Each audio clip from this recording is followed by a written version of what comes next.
Assassination Classroom. Is it good? Well, that's what we're going to discuss here today. Yes, I have conquered yet another long-awaited series that has been on my list for a long time. Now, going into this series, I knew some stuff, kind of. Like, I knew, like, the art style, just because, like, I've seen it before and some stuff. And, of course, I knew the lovely face of Koro-sensei. Yellow, fucking beach ball head-looking dude. But going into this, I did not expect to actually be as enthralled and captivated as I initially thought. Granted, I wasn't immediately hooked into this. I mean, the first episode does do a really good job of sort of just throwing you into the world, while at the same time it's simple enough for you to understand. It's just the basic plot of Assassination Classroom is pretty much there is this monster, big yellow octopus looking guy, who all of a sudden just shows up at this classroom, a classroom of students called the E class or the End class in their school because their grades are some of the worst or they're just like delinquents. It's pretty much the classroom of like the rejects in this school. But this yellow octopus looking monster, who by the way, before this story begins, had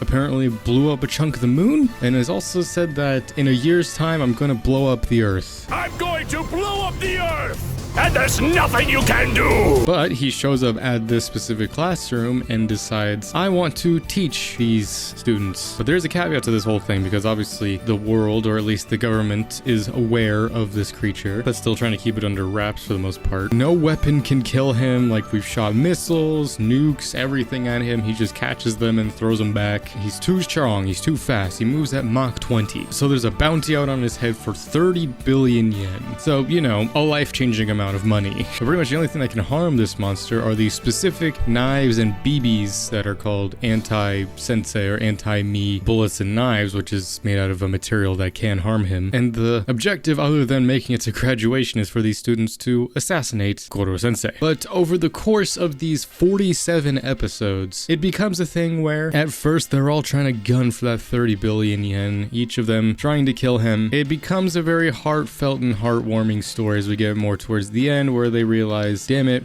we all love our Koro-sensei. And that's pretty much a basic thing I can delve into in terms of spoiler-free stuff. I will say, I'll get my little nitpicks out of the way for this, because while I did enjoy this a lot more than I thought, I do have problems with it. First of all, the pacing is bizarre, I will say. It's one of those shows that, mainly in like the early parts of each season, it's kind of like a story of the week or adventure of the week kind of show. But of course, there is those overarching stories that eventually come in. Thankfully, I was glad going into this. I was like, all right, is this gonna be a show or something where there's gonna be more of it? I'm getting into it knowing it's not finished. But thankfully that wasn't the case. I did research a little bit before I started. It's just like, is Assassination Classroom finished, specifically the anime? And thankfully it was, so I went into that at least knowing that I would have closure by the end. It's one of those shows that if you're not pretty early on like captivated or interested in the characters, it's gonna be slow for a while. And honestly, if you never really get attached to the characters, then you probably aren't gonna finish this show. Because really, that is the main focus of this. Like, there is some action, but they're fighting a creature that moves so fast. And later on in the story, there is other creatures similar to him that are introduced that move at similar speed. So a lot of it is just, you know, stuff moving really fast and whatnot. So it's like, choreography-wise, it's not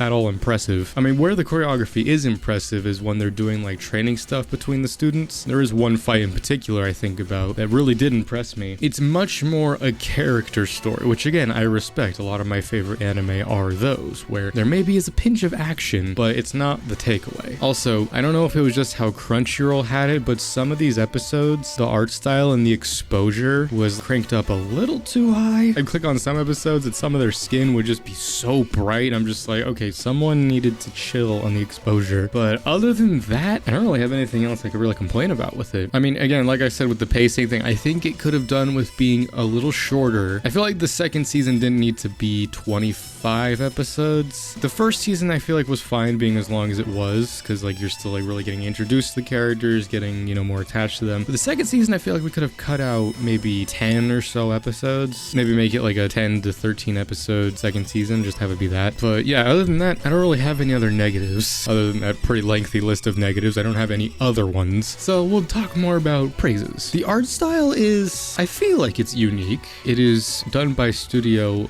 Lerche, which, what have they done? Oh, they've done Danganronpa, Monster Musume. Okay, never mind. I have seen some of their stuff. Of course, they've done Classroom of the Elite as well. I'm gonna be watching that next just because that seems right to go into. Same sort of thing. Okay, so yeah, I've seen some of their stuff before, but I would say probably this is their most popular thing other than maybe Danganronpa, specifically the anime Danganronpa. It's mainly like the faces of this, like definitely a lot of the characters in this have pretty distinct styles, specifically obviously with like the character of Koro Sensei and also like Nagisa. I guess we'll delve into the characters. Well, first of all, I forgot that this show has a pretty iconic trap. I mean, that is the running joke with the main character of Nagisa, especially like well into like season 1. Like so many of the girls are just like, wait, Nagisa, you're actually a guy? I mean, with Nagisa, I feel like he's a character that grew on me, definitely. I mean, he starts strong in the first season. Even though he's the main character, there's more to him than meets the eye. I am Optimus Prime. And it's his development throughout the course of the story that is both cool but terrifying at the same time. Oh, this is weird. See, in the show, they kept saying 30 billion yen, but here on the Wikipedia, it only says 10 billion. But either way, with Nagisa, it's a cool, like, sort of take on just a kid specifically, like, not knowing what he wants to do with his life and how through learning these different assassination techniques and both getting advice from obviously Koro Sensei and from Karasuma, he has like the knack for assassinations. It's a cool thing, especially going to second season where he grapples with that with him. I mean, I'm jumping ahead, but like going to like the very end, it's cool how he doesn't go down that path, but he does go down. He takes what he's learned from Koro Sensei in both ways, and like, you know, how to be a teacher, but also using those assassination skills. But I'm jumping ahead. As I kept stewing on it for a little while, comparison can definitely be made between this and My Hero Academia, in the sense that you have a big roster of a class of characters, and each one plays a role throughout the story. But of course, obviously, the differentiation between that is that Assassination Classroom takes place more in a real world type of world, obviously for the exception of like, you know, Koro Sensei and all that and the monsters, but whereas My Hero obviously takes place in a world where everyone has superpowers, so you're able to differentiate them in that way. Whereas this, like, each of the students have their own little characteristics and quirks of their own, but really by the end, there's still those ones where, you know, when Koro Sensei does like his final roll call, there's some that come up where I'm just like, who the fuck were you again? By the very end, I did not know that there were 28 students in the class. Each one of them plays their own roles, but so many of them kind of blended into each other, at least in terms of design, to where it's just like they become forgettable. But then again, that's just my cynical ass, so I don't know. But on that final roll call, I guess I'll just jump to talk about the end now. The last half of season 2 deals with that idea of just like the students actually do love Koro Sensei. And there's that whole mini arc where Nagisa and Karma like battle each other. You know, Nagisa wants to find a way to save Koro Sensei, whereas Karma wants to kill him. And they battle each other. And that's honestly was my favorite fight, I would say, is those two. Just because like they're people who skill-wise are very different, but they're an even match for each other. The two strongest students in the class. Aside from maybe that one gray-haired dude who's Koro Sensei's brother. But dude, that kid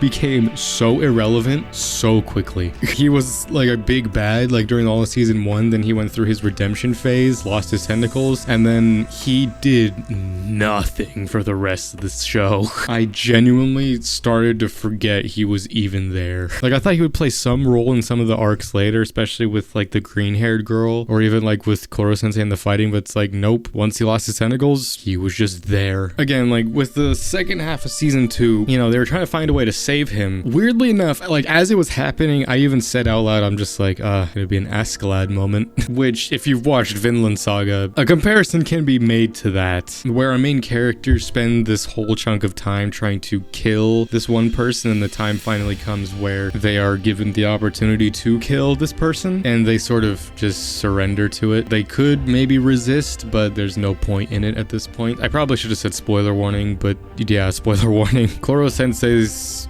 death. Honestly, I have to give big props to this series in that it could have easily been a thing where they found a way to save him somehow, which, I mean, to be fair, they probably could have, because literally there's an episode where Nagisa and Karma go to fucking space. They go up to the International Space Station, but they don't. Ultimately, like, Koro Sensei, like, he has a big fight against, like, another one of those creatures, and he's just left weakened and wounded. You know, he helps revive the green-haired girl, and then he's like, man, I'm tired. I mean, he even says just like, class, it's time. And then as that scene was happening, I was just like, okay, you know, there's one of those ones where it's gonna try to squeak a tear, not gonna happen, and it happened. I wasn't bawling, but as, you know, he kept doing the roll call and talking to them, just seeing all of them cry. Like, the biggest thing was, like, you know, Nagisa's the one to do it, and it does do a cool thing where, like, you know, Nagisa does like a big, like, blood-curdling scream, but then Koro stops him. It's just like, don't kill me like that. Don't use your bloodlust. It makes sense that Nagisa would be the one to do it, but I thought it would be more of a thing where, as Nagisa was kind of hesitating, like, everyone would maybe put a hand in on him, and so it's like everyone sort of pushes the knife in. I mean, it's like that in the sense that, like, everyone was like holding Koro Sensei down, like, because it's a thing of like, it's sort of like a group hug kind of thing. But like, as everyone starts crying, you know, the one that broke me was when Karma started crying, and also when Karasuma didn't start crying, but like, you could tell like his eyes were shaking. He was like starting to well up, and it's like, damn. Again, I didn't start bawling, but I did squeak a tear, you know.